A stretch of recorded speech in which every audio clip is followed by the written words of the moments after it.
Hey guys, Rock and Roll back with some more Hero Colosseum, this time against Cassian, someone I've played quite a few times and is a very good player of the game. Now, yes, this is the post-match one. I've only got one more that I intend to do as a post-match recording, probably, unless it's like a very good game. The rest of them I intend to do sort of live. But I know you're probably bored of seeing the Zamasu deck, but I've been using it a lot recently. It's a lot of fun to use. But up against quite an interesting team comp there. Nice seeing another Whis being brought to the table for once.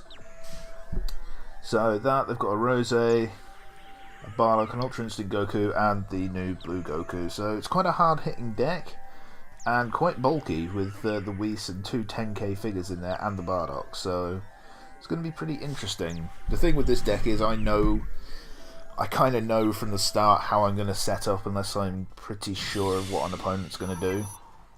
So it's usually these three, unless I think they're going to try and double hit my Vados, in which case I will put Vegito behind Vados. But otherwise there's no reason to deviate from the norm. So got the Bardock out early, which is annoying because he's going to be buffing everyone. Whis is obviously going to reduce damage, and he's got a Rose there, which if I don't kill could prove quite irritating, because he will get 3000 attack buff and a 2000 speed buff if I don't kill him this turn. Annoyingly, I outspeed, which is the problem with the Zamasu deck. Zamasu is just a bit too fast, even though I try to use him in a slow deck. So occasionally I do end up getting sort of a higher speed, and that sacrifices my damage a bit. So. But it's still good. We're still going to hit pretty hard. Actually, no, we're not, because Zamasu's base attack isn't that great. And he has the Whis there, and it wasn't a good start in all honesty. With Zamas only doing sort of like 2300 damage, even Bardock getting a counter attack wouldn't have been enough, which meant his Rose got two buffs this turn, which isn't good. I want to do a fun little deck involving Tapion and Rose, maybe two Roses, and just see how high I could buff them, or maybe just one Rose and Vados. I don't know. Be interesting to test it out and just see if it could work. Obviously with the health version. So I was actually a little worried about how much damage Rose would do in return. I was worried for few Zamasu here with a Bardock and a pretty buffed Rose hitting him, especially with that counter attack. I have to say, I've been pretty lucky with my counter attacks in general, which makes up for my poor Spirit Bomb luck. And obviously Whis and Vados are not going to do anything to one another basically. Yep, and I got lucky there in that there was no counter attack, so Zamas does survive luckily. That was actually quite a crucial thing to happen. I kind of needed him to survive that turn. So I was pretty sure he was going to stick the same, so the only thing I was going to do was move Zamas over to the left so he'd have a turn to heal, and be able to go back down the middle. I knew Bardock could probably take whatever was thrown at him. He's pretty bulky. Plus he'll have had two of his defense buffs at this point, so I was pretty confident in that. And like I say, Zamas couldn't stay there because he would definitely die. So I had to do that. I really needed to wipe out something this turn though, because with that Rose getting buffed, if Bardock didn't kill him this turn, there could be problems. I was confident though that I would get my up second skills this turn, because obviously Rose got two speed buffs last turn. So he's 2000 quicker. So I easily come second, I believe. Yeah, that time he didn't have a chance. So that's quite a nice buff to everybody's stats. It does mean that Bardock has got a very good chance of killing Rose, provided he survives the attack from the two of them, which he should do with the buff and with Vados's sort of attack reduction. Nice not getting another counter attack against me. because that would have done another, what, that was 1600. 2 counterattacks, it would have been close. I think Bardock could have lived it, but he'd have been very low. And Whis doing as much as usual. Now, I'm not going to hit particularly hard on his master, but it's still going to need some nice damage out of Zamas.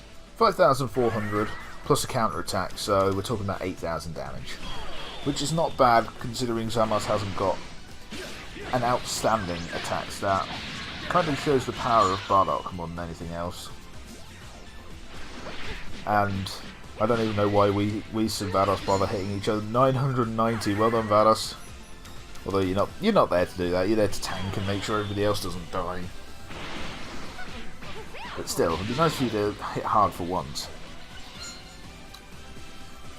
So now we've got Bardock hitting Rose. I was pretty confident about Bardock taking him down this turn because his attack is pretty damn high, but he actually didn't.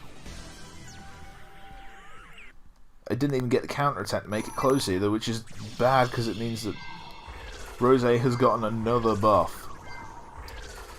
Now this turn I move Zamas back to the middle, I believe, because Bardock obviously can't sort of take another hit like that. He'll die easily. Whereas Zamas has a chance at least because his defense is pretty high. With going up the up second skills. It was quite interesting. I kind of like it when two bulky teams come up against one another because it can become quite a tactical battle where just one move makes a difference. Whereas if you get against a high damage team, you know if they don't kill your figure, they're dead. That's kind of the risk of a high damage team. But he actually changed everything completely, which was a bit odd. Not quite sure why he stuck the blue Goku in the back. I was expecting him to stick, really. Or if he was going to change, put the blue Goku down the middle to hit hard. I think maybe he was trying to block my up second skills. Because obviously Rose has now got 3,000 extra speed. So he's easily going to outspeed me. Why? Go away, Spirit Bomb. I don't like you. And you don't like me, that's very clear. I actually got this up second though. Because I hit the 100 and for some reason my opponent didn't hold out for a low figure. Or he thought that I wouldn't be able to sort of have lower speed than him.